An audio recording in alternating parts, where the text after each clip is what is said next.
Good day sa inyong lahat mga idol. May isi-share lang ako idol about sa in-order namin online, about sa cat food. Bale 4 na kilong cat food ang in-order namin. Ito mga idol, makikita mo. Bale yung iba ano na to, may mga bawas na to kasi binawasan namin para ipatikim sa aming mga pusa. Kaso tinitikman lang nila mga idol. Kumbaga isang beses lang nilang kinain, tinikman lang. Pangalawang bigay ko, ayaw na nilang kainin. Na-experience nyo din ba ito mga idol? Yung kumbaga tinikman lang nila tapos isang beses lang tapos ayaw na nilang kainin yung cat food. Kaya ang nangyari is bibigay na lang natin sa mga manok natin mga idol para tumaba sila. Ayaw ko rin talagang ipamigay din kasi baka pag binigay ko sa iba baka rin kasi magkasakit sa tiyan o ayaw ng mga pusa, medyo delikado din. Kaya ang ginagawa ko ngayon mga idol is pinapakain ko na lang muna sa manok para mapakinabangan. Sayang din to mga idol, 4 na kilo rin to. Bale 160 yata yung isa tapos shipping fee. Bale naka 700 plus din kami neto. Kaso wala din mga idol, nasayang lang din. Kasi ayaw kainin ng mga pusa. Mahal din kasi ang kilo sa cat food na ito dito sa amin mga idol, nasa 260 plus. Kaya tinry namin mag-online kasi nga mura. Tapos yun, binigyan kami ng ganito. Para siyang makunat mga idol. Tapos hindi siya crunchy.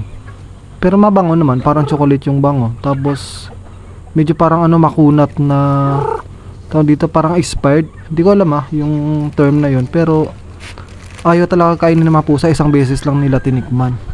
Ganun ang nangyari. Parang may moist sa loob, parang medyo basa o basta parang ganun yung texture niya mga idol. Hindi siya crunchy, makunat talaga siya.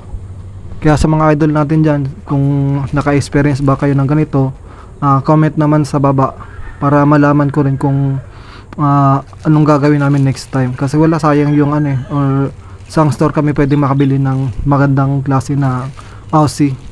Kasi wala mga idol, ganito binigay sa amin. Makita nyo dito mga idol, ayaw kainin ng mga pusa namin. Makikita nyo. Yan Inamoy lang nila mga idol kasi nakatikim na sila isang beses tapos ayaw na.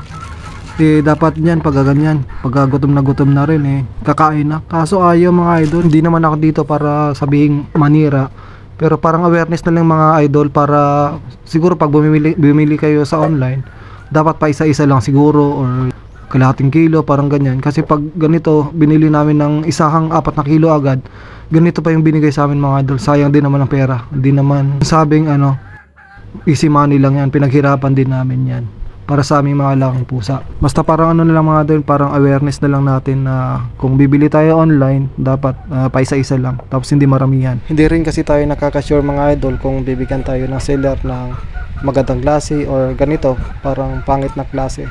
Kaya mahirap din talaga magtiwala sa online. Kaya yun lang mga idol yung experience namin sa ganitong klase na cat food na binigay sa amin.